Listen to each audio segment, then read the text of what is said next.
नमस्कार, स्वागत है आप सभी का। आपके साथ मैं हूं मोनिका सिंह। अयोध्या में 22 जनवरी को राम मंदिर की होने जा रही है प्राण प्रतिष्ठा। प्रभु राम के दर्शन के लिए भक्त बेसब्री से इंतजार कर रहे हैं, लेकिन उससे पहले रामलला का अलौकिक चेहरा सामने आ गया है।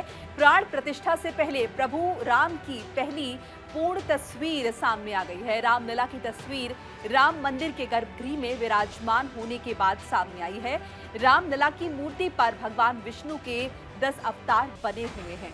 तस्वीर हम आपको दिखा रहे हैं।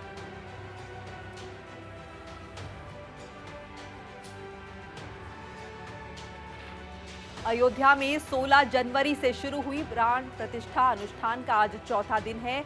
22 जनवरी को होने वाली प्राण प्रतिष्ठा से पहले आज राम मंदिर में नवग्रह की पूजा की गई। ये पूजा विशेष विधि से की गई और इस दौरान कई भक्तों ने मंदिर के बाहर जय श्री राम के नारे लगाए। बता दें कि श्री राम लला कल वास्तु शांति के बाद सिंहासन पर विराजेंगे और 22 जनवरी को रामलला की प्राण प्रतिष्ठा है। इसे लेकर अयोध्या में तैयारियां अपने अंतिम चरण में चल रही हैं। जगह जगह फूलों से अयोध्या को दुल्हन की तरह सजाया जा रहा है और वहीं नवनिर्मित राम मंदिर को भी फूलों से सजाया जा रहा है। मंदिर परिसर को फूलों से सजाने के लिए कई कारीगर आए हैं जो दीवारों पर फूलों की मालाओं से आकृतियां बना रहे हैं। तो वहीं आज लखनऊ के एक राम भक्त ने श्री राम जन्मभूमि के मुख्य पुजारी आचार्य सत्येंद्र दास जी महाराज के आवास पर भगवान राम के लिए 56 भोग का प्रसाद भी चढ़ाया। और 22 जनवरी को राम मंदिर की प्राण प्रतिष्ठा समारोह से पहले अयोध्या में दिए जलाए गए हैं। इस दौरान कई आकार के दियों को जलाया गया है। इस मौके पर मौजूद लोगों में काफी उत्साह देखा गया। लोग खुशी से इस पूरे समारोह में हिस्सा लेते हुए नजर आए। आज सीएम योगी आदित्यनाथ अयोध्या के दौरे पर रहे। इस दौरान उन्होंने हनुमानगढ़ी में पूजा अर्चना की और प्राण प्रतिष्ठा की तैयारियों का जायजा लिया, जानकारी ली। सीएम योगी ने सोलर बोट का भी शुभारंभ किया। इस दौरान योगी ने कहा कि सभी के मन में उत्साह है और उमंग भी है। श्री राम जन्मभूमि तीर्थ न्यास के तत्वाधान में आयोजित श्री राम जन्मभूमि पर प्रभु श्री रामलला के प्राण प्रतिष्ठा समारोह आदरणीय प्रधानमंत्री जी के कर कमलों से 22 जनवरी को संपन्न होना है। स्वाभाविक रूप से संपूर्ण अयोध्या धाम और पूरे उत्तर प्रदेश और देश में उत्साह का माहौल है। अयोध्या में समारोह की दृश्य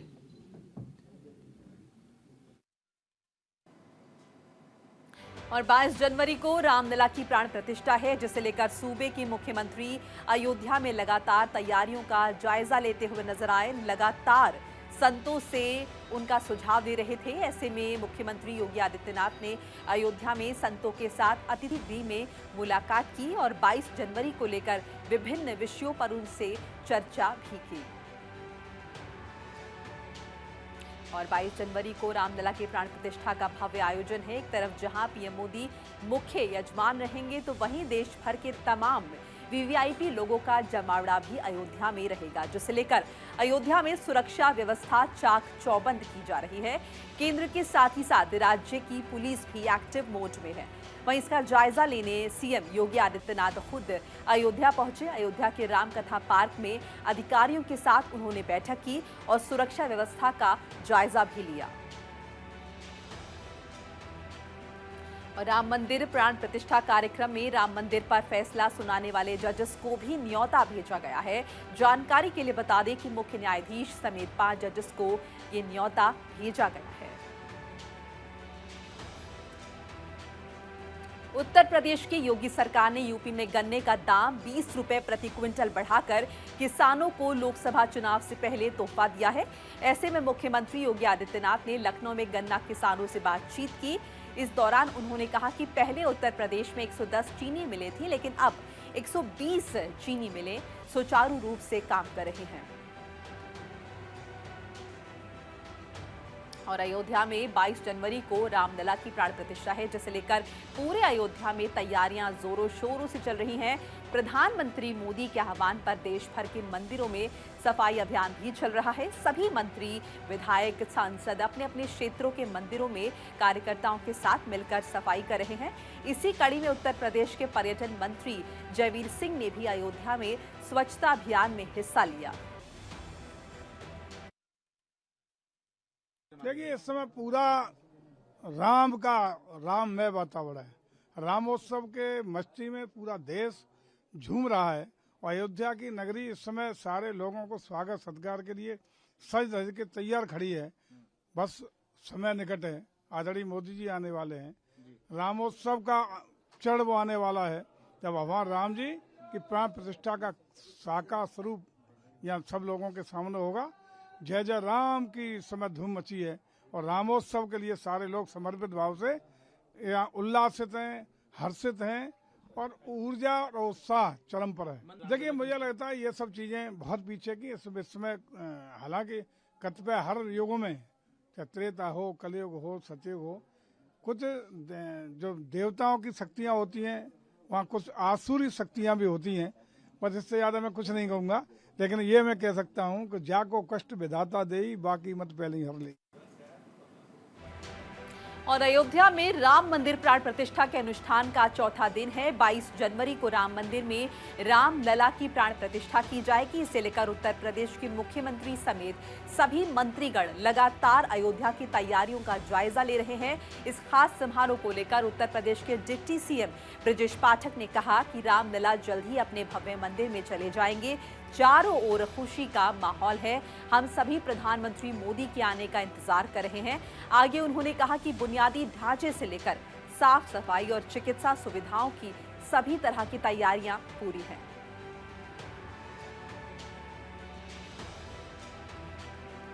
अयोध्या में राम मंदिर की प्राण प्रतिष्ठा को लेकर पूरे उत्तर प्रदेश में पुलिस एक्शन मोड में है। रेलवे स्टेशन से लेकर होटल्स, ढाबा और बस स्टेशन में भी चेकिंग लगातार जारी है। इस बीच गोरखपुर में देर रात रेलवे स्टेशन को बम से उड़ाने की धमकी से सनसनी फैल गई है। सूचना पर जीआरपी, आरपीएफ और पुलिस सतर्क हो गई। काफी छानबीन के बाद पुलिस ने देर रात आरोपी को पकड़ लिया और पूछताछ में उसकी पहचान बिहार के गोपालगंज निवासी सत्येंद्र के रूप में हुई है। जो भी एजेंसियां हैं उनके द्वारा की जा रही है। वो सत्येंद्र नाम का एक युवक है जिसको सर्विलांस के माध्यम से टेस्ट करके उसको हिरासत में लेकर के पूछताछ संबंधित जो भी एजेंसियां हैं उनके द्वारा की जा रही है और उस पर आवश्यक विधिक कार्यवाही अमल में लाई जाएगी। और उत्तर प्रदेश विधान परिषद की रिक्त सीट पर हुए उपचुनाव में भारतीय जनता पार्टी के उम्मीदवार दारा सिंह चौहान ने जीत दर्ज की है। सीट पर ओंकार नाथ चौरसिया ने भी नामांकन पत्र दाखिल किया था। नामांकन पत्र की जांच में उनके अभिलेखों में त्रुटि मिलने की वजह से उनका पर्चा निरस्त हो गया, जिसके बाद अब दारा सिंह चौहान निर्विरोध विधान परिषद सदस्य निर्वाचित चुने गए हैं।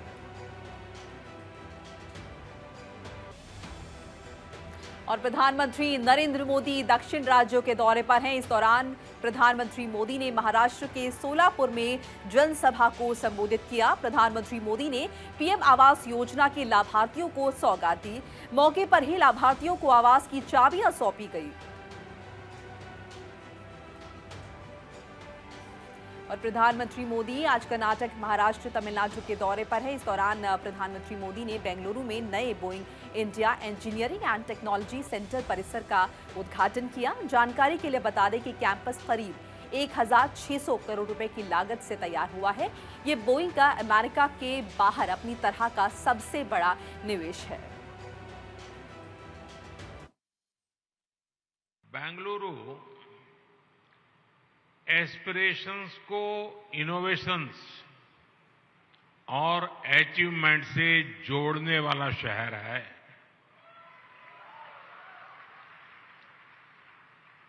बेंगलुरु भारत के टेक पोटेंशियल को ग्लोबल डिमांड से जोड़ता है। बोइंग का ये नया ग्लोबल टेक्नोलॉजी कैंपस भी बेंगलुरु की इसी पहचान को सशक्त करने वाला है।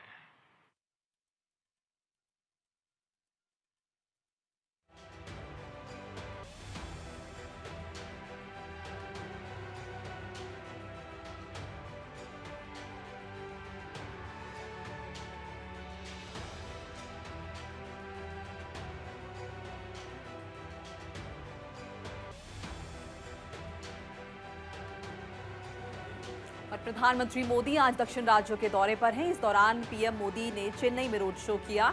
रोड शो के दौरान हजारों की तादाद में लोग मौजूद रहे और पीएम का भव्य स्वागत इस दौरान किया गया।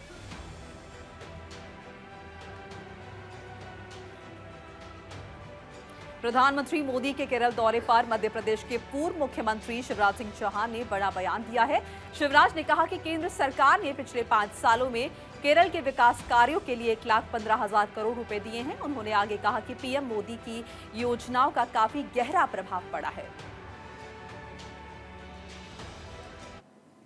डेवलपमेंट पीएम केरल की जनता के दिल में बसते हैं और पीएम ने भी केरल को काफी प्रायोरिटी दी है डेवलपमेंट के लिए। यहाँ हाईवेज हो, मेट्रो हो, पोर्ट हो, अलग अलग डेवलपमेंट के काम के लिए पिछले 5 साल में 1,15,000 करोड़ रुपया सेंट्रल गवर्नमेंट ने दिए हैं। और पीएम की जो योजनाएं हैं उनका जनता के दिल में काफी असर है। पीएम को लोग हृदय से मानते हैं, उनकी इज्जत करते हैं, उन पर श्रद्धा रखते हैं। इसलिए पीएम की विजिट का भारतीय जनता पार्टी को बहुत लाभ होगा और मुझे पूरा विश्वास है कि 2024 में लोकसभा के चुनाव में भारतीय जनता पार्टी यहाँ कई। उमा भारती ने सपा के वरिष्ठ नेता शिवपाल यादव के उस बयान की आलोचना की है जिसमें उन्होंने कहा था कि संविधान की रक्षा के लिए तत्कालीन मुख्यमंत्री मुलायम सिंह यादव ने कार सेवकों पर गोली चलाने का आदेश दिया था। उन्होंने कहा अयोध्या जाकर माफी मांगनी चाहिए उन्हें। समय पे तुमने तो नहीं किया, लेकिन जिन तो कार सेवकों के पांव में गोली मारी जा सकती थी इसके लिए, और उनको घायल करके फिर बाद में इलाज करके और कार सेवा में बाधा खड़ी की जा सकती थी। लेकिन उन्होंने उनके खोपड़ियों में गोली मारी थी, उनके सीने में गोली मारी थी। इसलिए मैं चाचा को कहूँगी कि चाचा उस समय पे तुमने तो नहीं किया, लेकिन जिनने भी ये काम किया उनके जो भी लोग बचे हुए हों वो घुटनों के बल रेंगते हुए अयोध्या में जाएं और माफी मांगें। तो अयोध्या में रामलला की प्राण प्रतिष्ठा के अवसर पर छत्तीसगढ़ में 22 जनवरी को आधे दिन का शासकीय अवकाश घोषित किया गया। मुख्यमंत्री विष्णुदेव ने जानकारी दी है छत्तीसगढ़ के लोग रामलला के प्राण प्रतिष्ठा महोत्सव का आनंद ले सके और उत्सव मना सके, इसीलिए ये फैसला लिया गया है।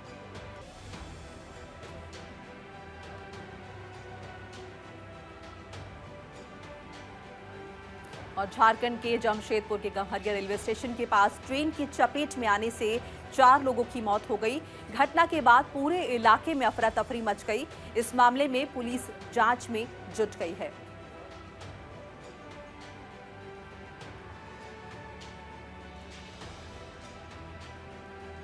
और राजस्थान में विधानसभा सत्र का आगाज हो गया है। राज्यपाल कलराज मिश्र के अभिभाषण से विधानसभा सत्र की शुरुआत हुई है। अर्जुन लाल जीनगर, राजेंद्र पारिक, फूल सिंह मीणा समेत 4 को सभापति बनाया गया। 20 से 22 जनवरी तक विधानसभा स्थगित रहेगी। वहीं इसी को लेकर न्यूज इंडिया के संवाददाता दीपक कुमावत ने शिव विधानसभा से विधायक रविंद्र सिंह भाटी से खास बातचीत की। शिव विधानसभा से रविंद्र सिंह भाटी हमारे साथ के अंदर हैं और 16वीं विधानसभा सत्र का आज पहला दिन था। रविंद्र सिंह भाटी भी विधायक के तौर पर यहां पर आए हुए थे।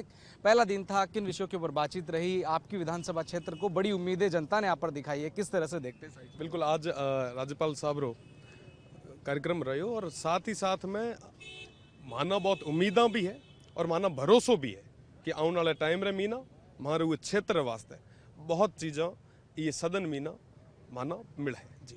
लाठा गाड़ देंगे एक शब्द था वो, जो जब आप चुनावी यात्रा के दौरान जब निकल रहे थे तो उस वक्त जो है काफ़ी पॉपुलर रहा। और अब क्या जो लाठा गाड़ने की बातचीत आप कर रहे थे वो पूरी तरीके से विधानसभा में साबित? बिल्कुल लाठा तरीके में कोई दिक्कत को नहीं है और मजबूती बिना सदन रे पटल रे माथे सदन रे आगे मैं मारे क्षेत्र री मारे वहाँ लोगों की बात रख सा और जो हक और अधिकार जो सुविधा वहाँ मिलनी चाहिए जिसके वो वंचित है वो वहाँ सुविधा दे रहा। निर्दलीय विधायक के रूप में चुनकर आप आए हैं, सरकार से उम्मीदें भी होंगी। अब जाहिर सी बात है सरकार भारतीय जनता पार्टी की है, कभी कभी आप उनके सपोर्टिव भी नजर आते हैं। जितनी उम्मीदें आपको हैं उतनी वो पूरी कर पाएंगे आप? सब चीज़ें बढ़िया होगी। आने वाला टाइम है वो सुनहरो है और मेरा पूरा भरोसा है प्रदेश की जनता के वास्ते सरकार कई सारा अहम फैसला ले है, कदम उठा है। धन्यवाद। यात्रा आपकी जगह जगह जाकर बुजुर्ग बड़े से लेकर बच्चों तक मुलाकात हुई है, कैसा रिस्पॉन्स रहा? जोरदार रिस्पॉन्स चल है। और रही बात बीजी की जनता ने जहाँ आप कहो कि बहुत उम्मीदा है वो मामी ना बहुत उम्मीदार हुए, उम्मीदार माता खरा उतरने वास्ते में प्रयास कर रहे हैं और पूरे तरीके में खरा उतर। पहली उम्मीद जो आप मांगते हैं सरकार से कि हमारे क्षेत्र के लिए क्या ये दे दीजिए और कुछ नहीं चाहिए? पहली चीज शिक्षा, चिकित्सा, जल और बिजली जिके संगा मोटी समस्या है और ए बेसिक चीज़ें जो माना चाहिए। मेरे को नहीं कहा कि साहब माना हुई जगह थे कोई एयरपोर्ट दे दो का कोई मोटी मल्टी स्पेशलिस्ट ए चीज़ें दे दो। माना तो जो बेसिक नीड्स है जिके राइट्स है वो आप फुलफिल कर दो। मैं समझा माना बिल्कुल। रविंदर सिंह भाटिया हमारे साथ में थे और वर्तमान स्थिति को देखते सोली विधानसभा सत्र का पहला दिन, ज़्यादा उम्मीदें नहीं हैं। केवल हमारे क्षेत्र के विकास के लिए शिक्षा और जल जैसी, बिजली जैसी ज़रूरतें हैं वो पूरी कर दी जाए तो सरकार का पूर्ण रूप से हम धन्यवाद करते हैं। मेरे सहयोगी सुनील शर्मा के साथ मैं दीपक कुमावत, न्यूज़ इंडिया, जयपुर। और इसी के साथ ही इस बुलेटिन में फिलहाल इतना ही। खबरें लगातार जारी हैं न्यूज़ इंडिया पर। नमस्कार।